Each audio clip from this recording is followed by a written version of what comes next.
It was in July of 2017. I felt a kind of pressure with my brain that I'd never, ever felt before or since. And then I had a blinding flash of light, and I heard my mother speak to me. At that point, I'm 1 foot in reality, and I'm 1 foot slowly. This thing is it's like a tide that's slowly subsuming me.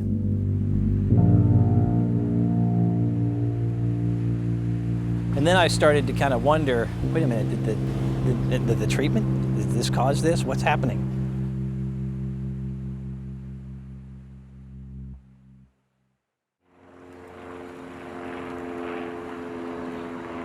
TMS stands for transcranial magnetic stimulation. It's a technique that's had FDA approval since 2008 for treatment of depression. It takes advantage of the properties of electricity and magnetism.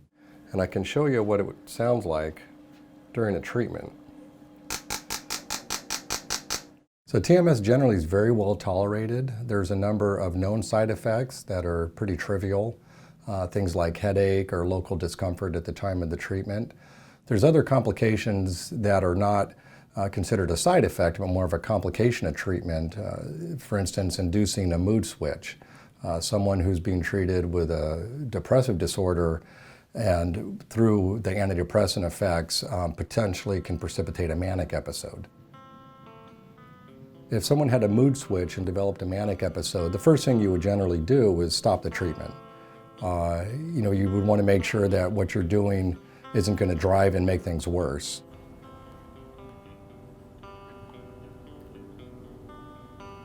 Alright.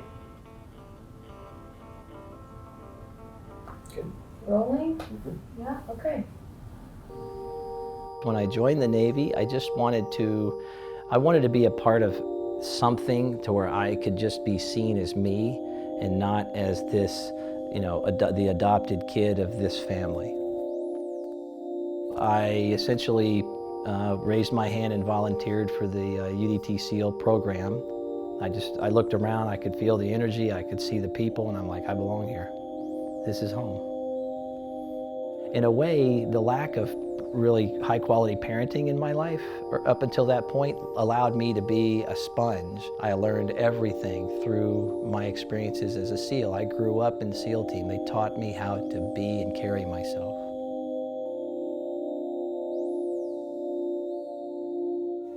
I come from the cut of cloth and the era of SEALs where we are appreciative of the opportunity to serve. We tend to keep the details of what we do quiet. I've pushed a lot of memories away, and so I don't really feel very good about myself when it comes to talking about myself and accomplishments that may have been seeming distant. There were some things that I did that were recognized that I'm appreciative of, and that's about all I got. But, yeah. Well, I started surfing when I was a young SEAL at SEAL Team 3. But then the kids started getting old enough to where I got a boogie boards. I would take them to the pool, and I would put them in, they would be in the swimming pool, and I would pull the boogie board in the water, and they would stand up on it, so I would teach them to pop up on their boogie board.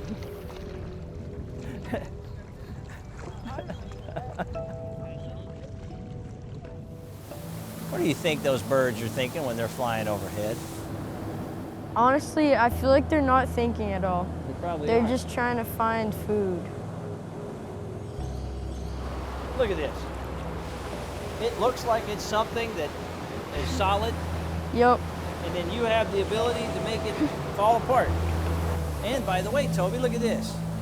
You have the ability To put it back to put up. it back.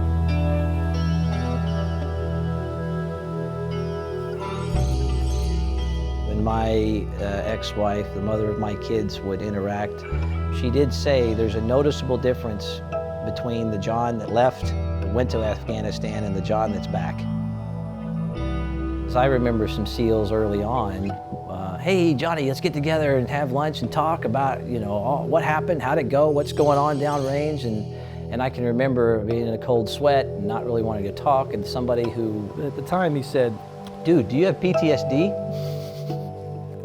I'm like, I don't get PTSD, I give PTSD. Wink, wink, nod, nod. He's like, no, I really think you might need to get checked out.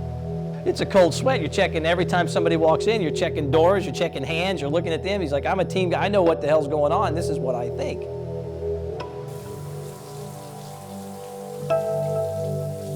Evidently there were enough things that had happened that something was sticking with me. I found a way to compartmentalize that, focus on my kids. On March 21st, 2013, everything changed. A semi-truck ran a red light. The traumatic brain injury could have exacerbated the PTSD and created a comorbidity, causing whatever I had compartmentalized, all over here, tucked away and kind of functioning, it all spilled out into my psyche. I stuttered, I slurred my speech, I had difficulty sleeping, I had difficulty walking, I had difficulty going outside, I had difficulty interacting with human beings. I felt like I was just a grown child. That's where it all started to unravel. I attempted to just move on and try to handle it on my own, and then it became too much, and then I requested for help from the Navy SEAL Foundation. One of them contacted me and said, hey, we've been thinking about you, thinking about how to help you, and we've come to find out about this experimental brain treatment that may actually help you. It may not, we don't know, but it might be worth a shot. And now we're going to hear from Dr. Kevin Murphy. He is a U.S. Navy vet, and he's doing some great breakthrough work. Let's listen. I wanted to touch on a few things and talk about some of the data on PTSD that we're seeing at this company that I'm working with now called Brain Treatment Center. The first time I met him was at the BTC. He was just this big, tall, handsome, smart guy that he had very quickly became a hero to me. I believe it was January of 2015 where I went in and they did the EEG. They could clearly see bright red on the interior of my mind as it was displayed, and then they could see a blue haze in the prefrontal area. And you've got the gas pedal all the way to the ground, and you've got the brake pedal all the way to the ground. Let's identify this and let's see if we can use this transcranial magnetic stimulation that they identified as MRT. I started to feel better immediately. So I received the treatment and I went home and I slept for 12 hours. And I hadn't slept a night probably a year, maybe longer. I pushed the I believe button at that point. With Murphy, it was really, he's basically come in as much as you want. So I took that, I literally set up a little office and was doing grad school. I would either get treatment or I would go early and wait for treatment and do my studies. From my perspective, this guy's like a team guy. He's gonna be aggressive and he's gonna go do it right. And I remember like, I'm a guinea pig, Dr. Murphy, I trust you, let's go do this, kind of thing. Be careful what you wish for is what I would say. The John Surmont story is 1 out of 5,000 people, right? It's more often, I actually looked it up, it's more likely to be hit by lightning. 1 in 3,000 lifetime chance than it is to have a psychotic episode from our treatment. And he had treatment with us, 200 times, 150 times. So it's 1 over 200 that all of a sudden the last one would have caused a psychotic when the first 200 didn't. Well, here's just showing symptoms of Yeah, but these people, because these people are sick, my friend. Now I look back and realize and recognize what? It was ridiculous. But at the time I felt like it was the only thing keeping me capable.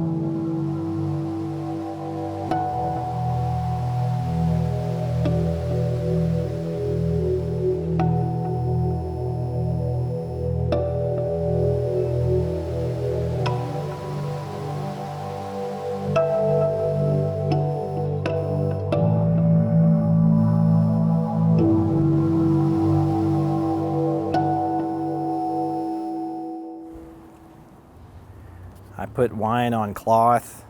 I was baptizing my kids, was writing down things. Everything kind of spilled into itself, and I'm opening up my childhood. My brain is highly energetic through what Dr. Murphy has done, and so it all collides. Bam. My kids and my girlfriend at the time basically said, "Dad, there's something wrong, and you need to go to the psych ward." And that was one of the toughest conversations I've ever had.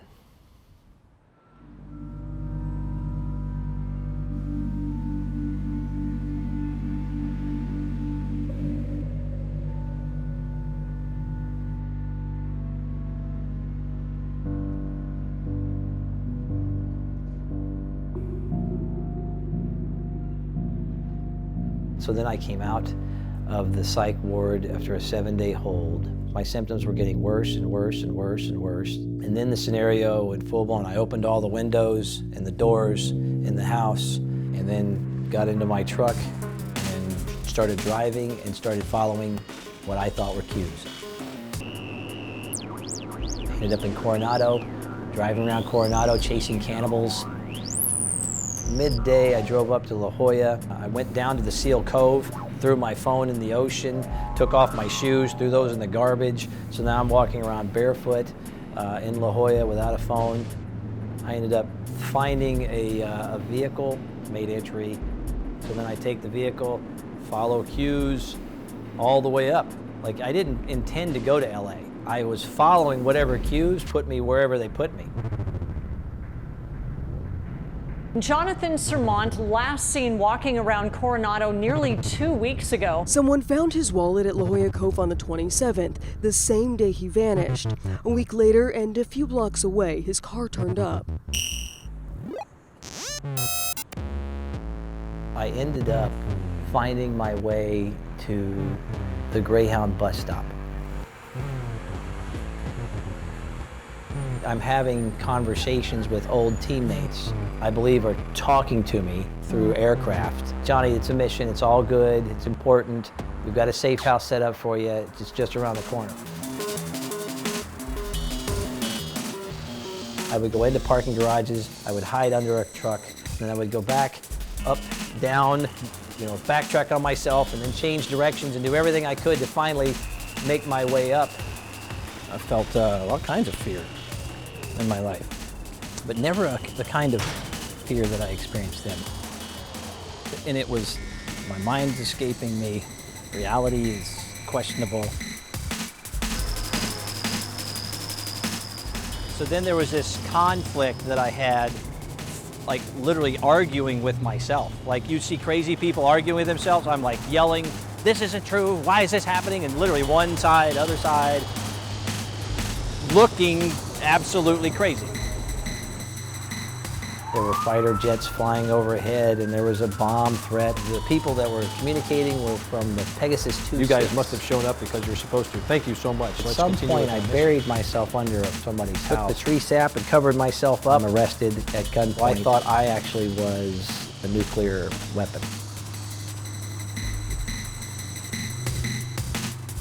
So then I make my way, I get all the way to Whittier. There were unoccupied homes that I made entry into and would clean and organize, and believing that, oh, this is my safe house. I would climb on top of the roof, and I wasn't looking inside. I was looking outside for visual cues. The last property I was in, I again thought that that was to be mine, and I was just going on about my day. Like, oh, I need to clean this and do this, and then I was pulling carpet out of the attic.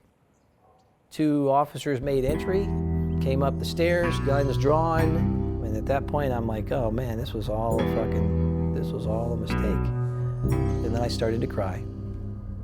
I was laying on my face and tears coming out of my eyes.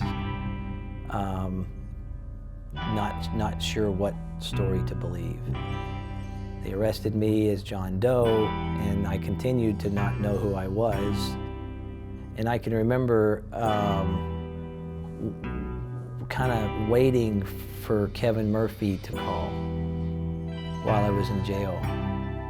Like, oh, he'll show up. He'll show up. He'll want to do an EEG. He'll want to know. Wow, how about this? And so that's where it started to hit me that what I thought was real wasn't. I literally come home and am terrified and confused, and I basically went into hiding.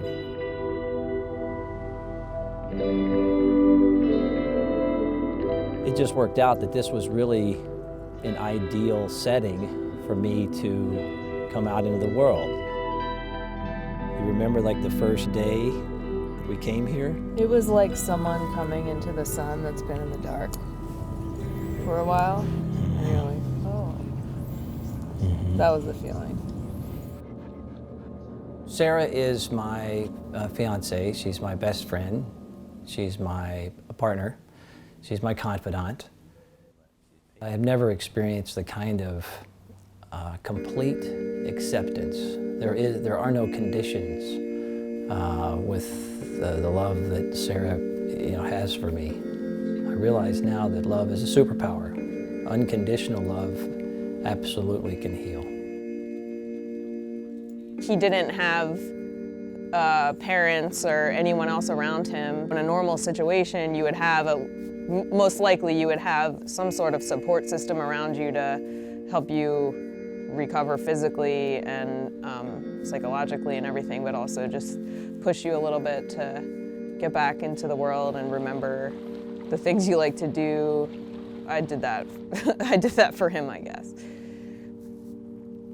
In the beginning of our relationship, it was just one veteran helping another veteran. It was just helping me go outside and helping me start to remember who I am.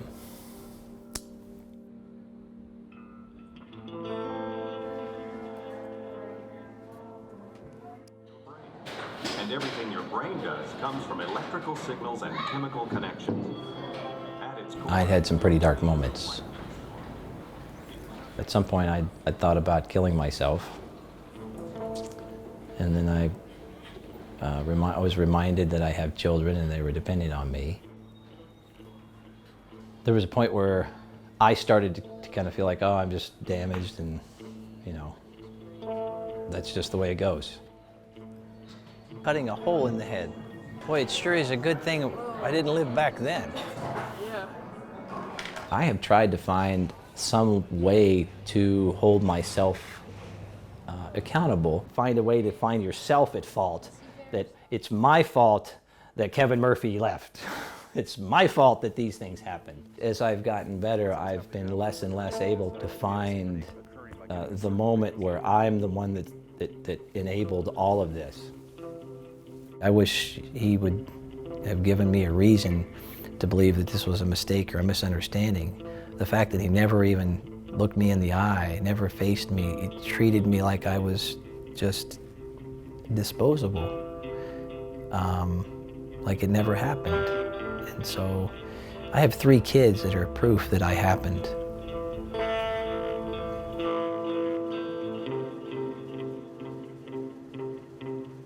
I had a friend from law school, and he called me one day and asked me if I could help this man, and it was in a very unusual situation. The man was a former Navy SEAL.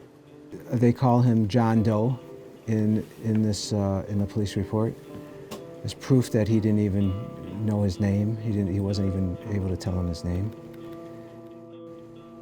There were actually 3 charges, 2 trespass charges. There was also a very low misdemeanor vandalism. I felt his fear. The whole process was a 2-year diversionary through the Veterans Court.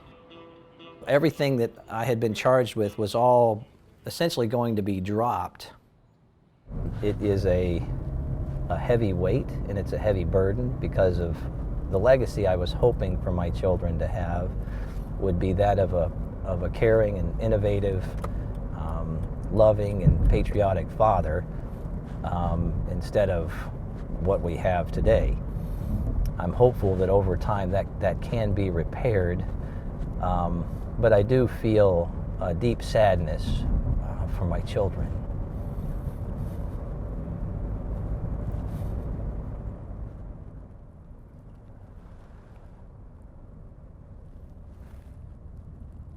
It looks like a good report, but we also have had contact and additional information.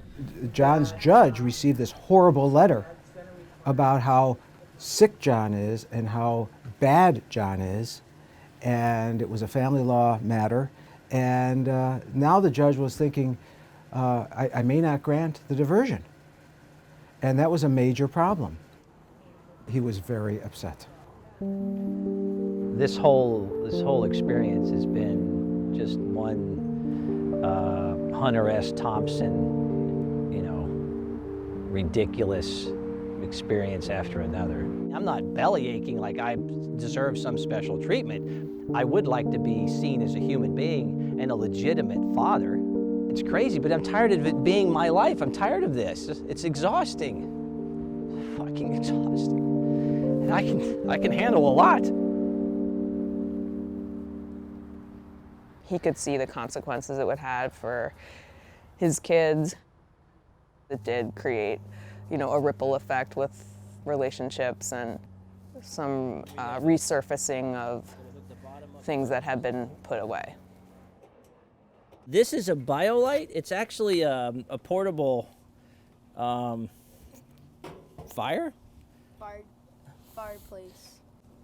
Right, now what I want you to do is I want you to help me put these... John misses them when they're not here, and I think it's mutual. So, and I think that's been like that their whole lives. So this whole thing has been very difficult for everybody involved. Do you remember when I talked to you from jail? I told you that your last name was Kennedy. You were Kennedy's. And look, okay, you're like, Toby, is it okay if your last name is Kennedy soon? I was like, okay, sure. And Luke was like, no. Luke's like, no, my name is Luke Surmont. And Luke was like, yeah. He's like, my name, no, I'm not changing my name, Dad. It's okay. We can laugh about that now. Yeah. We can laugh about that now. You want to clean out the gutters? Okay.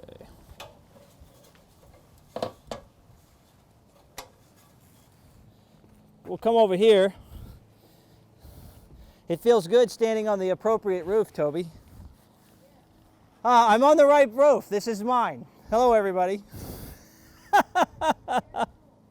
Huh? You want to come up here?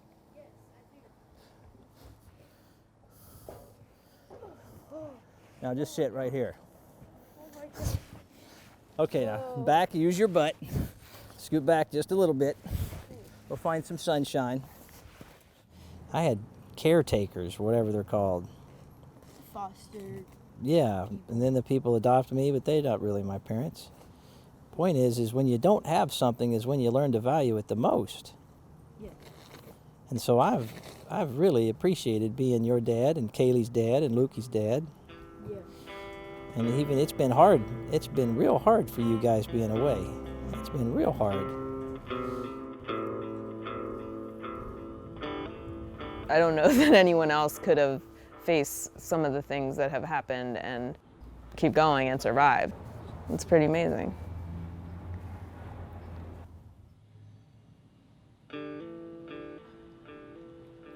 I filed a brief showing how the statements made by the person who wrote the letter were wrong, were intentionally deceptive. I went into chambers with the DA and the judge. We had a long talk about it in there, and just basically said, I'm granting the diversion today. And Mr. Surmont has indeed complied with all of the court's requests. And she came out, it was a 5-minute thing. She granted the diversion, and that was it. The case is dismissed. Thank you very much. All right, you're welcome, sir, and Mr. Crowe says nice.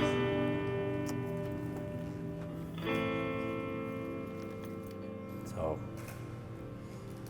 How you feeling? pretty emotional, actually.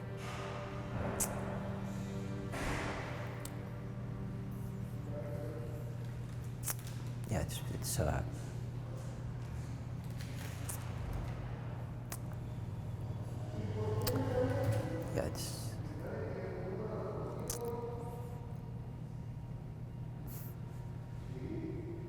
yeah, it's been challenging.